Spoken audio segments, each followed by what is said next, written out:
On se retrouve aujourd'hui dans une petite vidéo pour parler ensemble d'offres qui pourraient intéresser pas mal de monde, surtout pour ceux qui veulent commencer de nouvelles séries de manga, parce qu'il y a des offres plutôt intéressantes mises en place de la part de mes éditions Pika et Kana. En ce qui concerne Pika, comme chaque année, ils mettent en place une offre qui permet de commencer de nouvelles séries. En effet, ils font des packs dans lesquels il y a le tome 1 et le tome 2 d'une série. Alors cette année, je trouve que les offres qu'ils font sont vraiment intéressantes. On a notamment le tome 1 et 2 de l'Attaque des Titans Before the Fall, qui est donc une série en 17 tomes, qui est un préquel à l'histoire principale. Donc pour ceux qui ont lu le manga ou regardé l'anime, c'est plutôt pas mal. Le but de Pika derrière est de vendre du coup je pense cette série qui est un préquel à l'Attaque des Titans et qui permettra à ceux qui ont mis l'anime de continuer dans cet univers. Donc là je pense que si c'est votre cas, il n'y a pas à hésiter. Dans le pire des cas, ça complétera votre collection de l'Attaque des Titans pour ceux qui aiment bien collectionner autour de cet univers. Je sais qu'il y en a beaucoup qui font cette collection autour et qui achètent tous les mangas, et même je connais même certaines personnes qui ont différentes éditions avec les grands formats de l'Attaque des Titans. Donc là-dessus, pour les collectionneurs, c'est vraiment bien. Mais je pense que si vous aimez l'histoire principale, il n'y a pas de raison que vous n'accrochiez pas à celle-ci.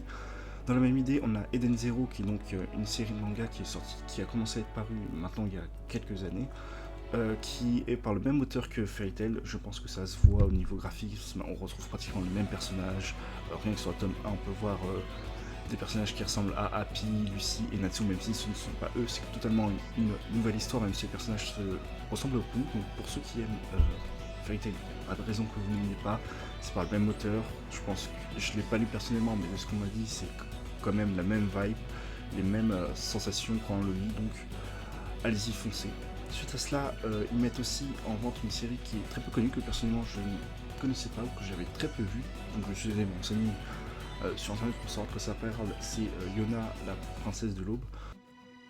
Alors l'histoire suit un trio de 3 jeunes enfants dans un empire lointain, et ce trio est malheureusement pour ces enfants très lié à la succession de l'empire, et du coup il va y avoir des péripéties pour savoir comment va se passer l'avenir de cet empire. Mais pour moi, l'offre la plus intéressante vient des deux autres offres que propose Pika, donc Blue Period et To You Eternity, qui sont deux mangas qui sont très populaires au Japon, que je revois souvent passer dans les top ventes manga chaque semaine. Pas forcément dans le haut des hauts des positions, mais je les vois très fréquemment passer.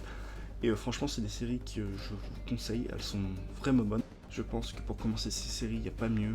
Blue Period peut être un peu plus original parce que c'est un slice of life qui est sur le lieu artistique, qui se passe autour d'un univers artistique. C'est pas forcément quelque chose auquel on a affaire, mais vraiment, ça peut valoir le coup.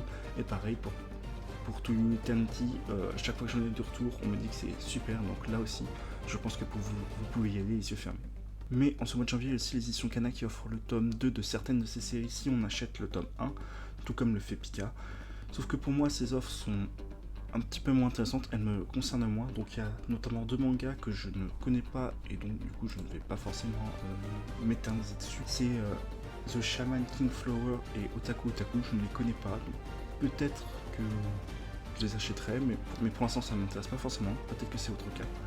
Mais les 3 autres offres peuvent intéresser peut-être un plus grand nombre parce qu'ils mettent en vente une promotion sur des classiques que certaines personnes n'ont pas encore et qui peuvent être intéressées de les acquérir. Donc c'est Death Note, Black Butter et Boruto. Même si Boruto n'est pas encore fini à l'image de Death Note qui est une série finie, mais qui va sûrement devenir un classique tout comme Naruto. Donc pour ceux qui veulent commencer ces séries, c'est une bonne occasion. Donc surtout si vous voulez acheter du neuf, parce que je pense que Death Note et Black Butter sont facilement trouvables en occasion. Mais si vous voulez les avoir en neuf, c'est le moment. Il est à noter aussi qu'il y a un petit cadeau intéressant aux éditions Kurokawa si vous achetez 2 de leurs tomes. Vous pouvez avoir du coup, si vous achetez 2 tomes aux éditions Kurokawa en même temps, en un seul passage dans le livret qui participe à cette promotion, vous pouvez recevoir un jeu de cartes. Donc moi, comme j'ai acheté récemment le tome 5 de Demon Slave et le tome 5 de 008 Apprentition, j'ai réussi à avoir un jeu de cartes parce que j'ai eu de la chance que la librairie dans laquelle je me trouve participe à l'offre. Donc j'ai pris celui de Moi quand je me réincarne en slime. C'est un jeu de cartes plutôt classique, il n'y a que les figures qui ont des illustrations particulières qui sont des personnages de l'anime. Ceci dit, les figures sont plutôt jolies, enfin les cartes des figures sont plutôt jolies, mais pour les autres cartes, elles sont assez classiques. C'est juste des cartes, disons, de jeux de cartes classiques avec lesquelles l'Imul prend la forme de l'un des symboles, donc trèfle, cœur, pique, carreau. Je ne pense pas que si on joue beaucoup avec ce jeu de cartes, il tiendra. Je pense que c'est juste un jeu de cartes de collection, donc moi c'est ce que je vais faire.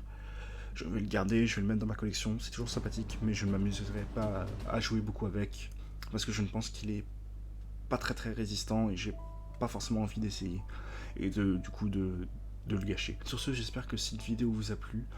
On se retrouve très vite pour d'autres vidéos. J'ai notamment acheté pas mal de mangas dont j'avais parlé dans ma review des mangas qui sortent au mois de janvier.